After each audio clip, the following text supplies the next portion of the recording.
This is 7 National News, and in our top story, the UAE Vice President, Prime Minister and ruler of Dubai, His Highness Sheikh Mohammed bin Rashid Al Maktoum, visited City Walk after the completion of Phase 2 of the project.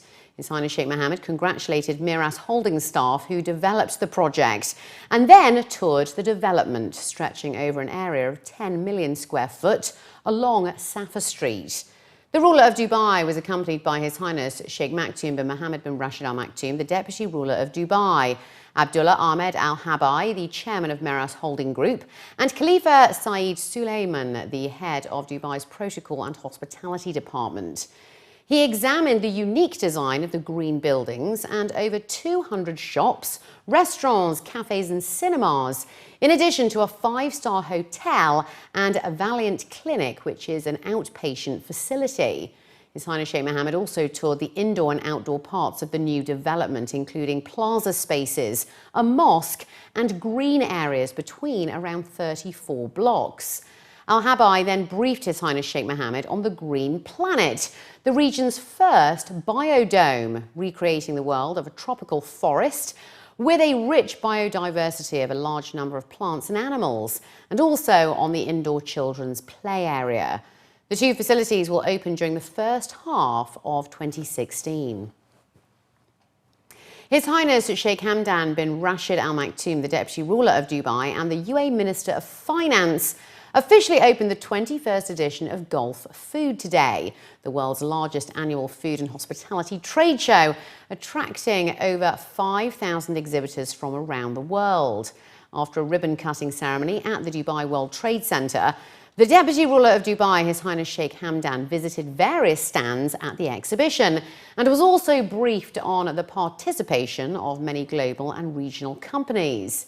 As the UAE's food and beverage sector is expected to grow by around 4% annually to reach $13.2 billion in 2018. Officials highlighted that the Gulf region is a major food import and re-export hub, offering exhibitors unique trading opportunities unlike any other parts of the world. On the sidelines of the 5-day food exhibition, Dubai Exports, the export promotion agency of the Department of Economic Development, as well as Business France, the national agency supporting the international development of French economy, signed a memorandum of understanding to establish a framework of cooperation between both countries to enhance business and trade. The latest figures suggest that while the Middle East represents 3% of French food exports, food product exports to the UAE increased by 95% in 5 years between 2009 and 2013.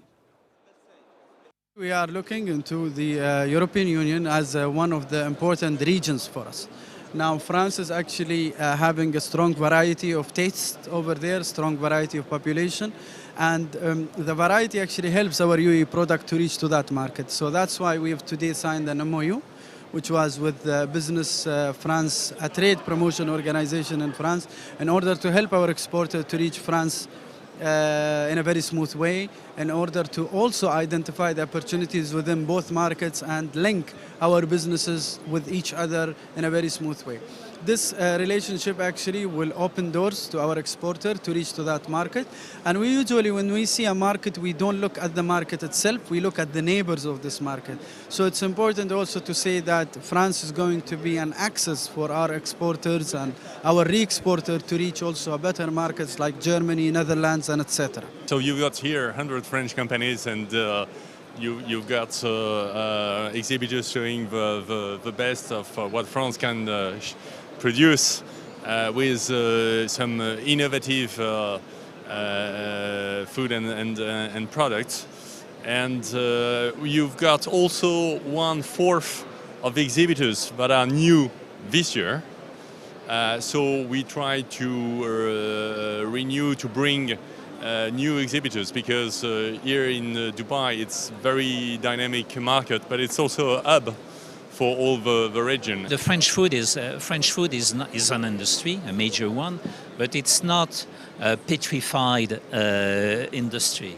I mean, if you want to develop, you have to adapt your food to, your own society. And now the French society is full of people from Asia, from the Middle East, and we have to adapt ourselves, to adapt our savoir-faire to the new other recipes. And we are here to propose halal food with new recipes adapted to the taste of the market. And that's also part of, these creative ideas.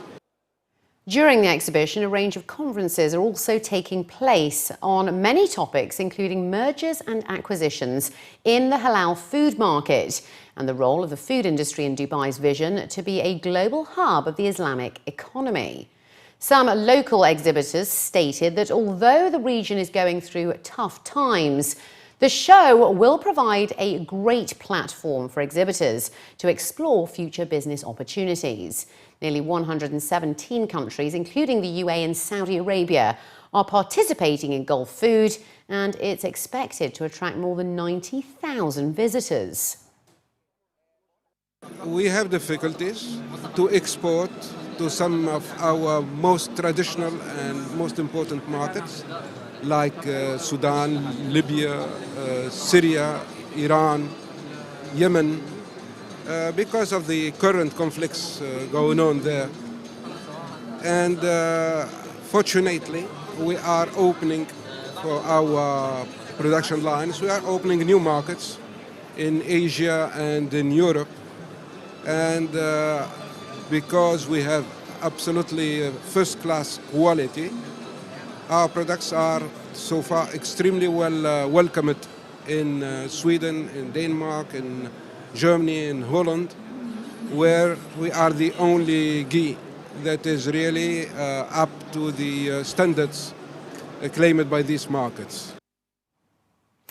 His Excellency Matt Al-Tayer, the Director General and Chairman of the Board of Executive Directors of the Road and Transport Authority, has announced that a 7-kilometre sector of the Sheikh Mohammed bin Zayed Road near Al Maktoum International Airport will open next Friday. The number of lanes will double from 3 to 6 in each direction along the 7-kilometre long section, extending from Al Maktoum International Airport roundabout to Jabal Ali Lahbab roundabout. Al-Tayer also revealed that 60% of work in the Al Hood junction project between the Sheikh Mohammed bin Zayed Road and Al Yalis Road is now complete at a cost of 227 million dirhams, and the project is set for completion in the last quarter of 2016. The project also sees the widening of the Sheikh Mohammed bin Zayed Road in a 11-kilometre long sector, extending from Al Hood roundabout to the junction leading to Al Maktoum International Airport from 3 to 6 in each direction. UAE residents will soon be able to use their Emirates ID cards at petrol pumps, as ADNOC has announced a pilot self-service initiative. The new scheme, launched by Abu Dhabi National Oil Company, allows residents to fill up their tanks using 3 modes of payment, including the Emirates ID card, which will be connected to and activated in the ADNOC wallet service in Abu Dhabi. The 7-month pilot phase will cover 4 service stations in the capital and will begin on March the 1st. According to a statement, customers registering for the ADNOC wallet will have their ID cards linked to their ADNOC wallet accounts, which will be activated free of charge. The new move comes as the Emirates Identity Authority is slowly linking the card to a number of general services, such as the Al Etihad Credit Bureau, which allows UAE banks to use their customer Emirates IDs to access data, as well as Dubai government staff who already use their Emirates ID cards as medical insurance cards, with all residents set to follow suit this year. The standards of Indian curriculum schools in Dubai has significantly improved over the past year. That's according to the latest report from the Knowledge and Human Development Authority. The School Inspection's Key Findings 2015-2016 report showed that 29 of the 32 Indian schools in Dubai were inspected, out of which 2 were rated outstanding, 3 very good, 11 good and 11 acceptable. Just 2 were found to be weak. 7 schools improved their ratings compared with the last year, where 3 moved from good to very good and 4 went from acceptable to good, while none of those inspected dropped their ratings. It was added that 67% of students are receiving a good or a better level of education, an improvement of 22 percentage points since the first inspections made by the Dubai School Inspection Bureau back in 2009 to 2010. Additionally, 6 schools improved their provisions for pupils with special education needs and disabilities, while 1 showed a decline. From this year, all private schools in Dubai are being graded based on the new National School Inspection Framework, which looks at the quality of education on 6 levels: outstanding, very good, good, acceptable, weak, and very weak.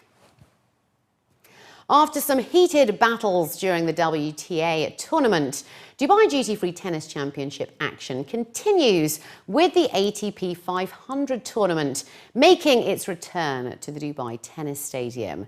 At the official draw ceremony, tournament officials announced the full lineup of action for the men's tennis tournament, which begins on Monday at the 5,000-seater stadium. Despite the fan favourite and defending champion Roger Federer withdrawing from the competition due to an injury, tennis fans can still look forward to some nail-biting clashes during this year's tournament. The WTA event witnessed a number of upsets this year, highlighting the unpredictability of centre court encounters. All eyes will be on world number 1 and last year's runner-up Novak Djokovic, who is arriving in Dubai in fine form from winning titles at Australia and Qatar Opens. As per the draw, Djokovic may meet 6th seed Feliciano Lopez or Guillermo Garcia Lopez in the quarter-finals, with a potential semi-final clash against 4th seed Roberto Bautista Agut. Another frontrunner is the current number 4 Stan Wawrinka, who returns to the Dubai event for the first time in 8 years. Based on the draw, Wawrinka may face off with 8th seed and 2014 semi-finalist Philip Kohlschreiber during the quarter-finals. Among other players that are set to showcase their brilliance on the court include Victor Troicki, who won the Sydney title this year, as well as the Rotterdam title holder Martin Klizan, who makes his Dubai debut. Yeah, I'm feeling pretty good. Had a couple of good weeks of tennis behind me. I'm really looking forward.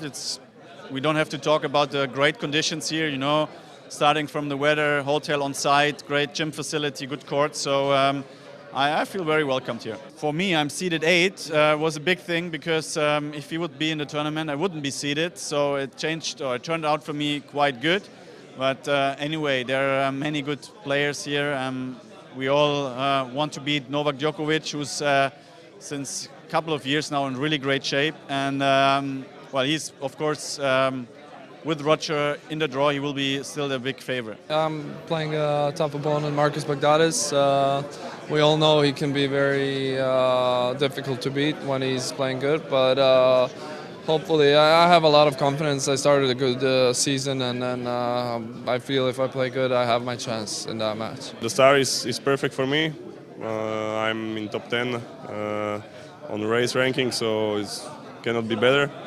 And just, you know, don't have any expectation. Just I will try to stay healthy for all season long, and I'm gonna enjoy every game I'm gonna play. So just tennis is a game, and let's enjoy the game. And finally, back to more tennis news now. The WTA Premier Tournament of the Dubai Duty-Free Tennis Championships drew to a thrilling close on Saturday, with Italy's Sara Errani finally earning her right to lift the trophy. It was an impressive outing for the current world number 22, who staged a dominating win over Barbora Stajkova to bag her 9th career title win. Sara was involved in some hard-fought contests throughout the week and showcased her fine form at the finals with a straight-set win, which concluded with a scoreline of 6-0 and 6-2. This was Errani's second final in Dubai and was surely a delightful end for her, after coming close to a title win before losing out to Petra Kvitova in the 2013 finals. It was a disappointing end for the Czech Republic's Barbara Strykova, who carried huge fan support going into the finals, coupled with stunning wins over big names such as Anna Ivanovic and Caroline Garcia. Drama during this year's final match had started in the opening rounds, with the 2016 event placing itself as the first in WTA history, where all 8 seeds failed to go through into the opening round. Commenting after her win, Sara Errani stated that this was an unexpected title win, as she had earlier intended to miss out on playing in Dubai during this season. Meanwhile, Barbara stated that it were nerves that got the better of her during the final clash.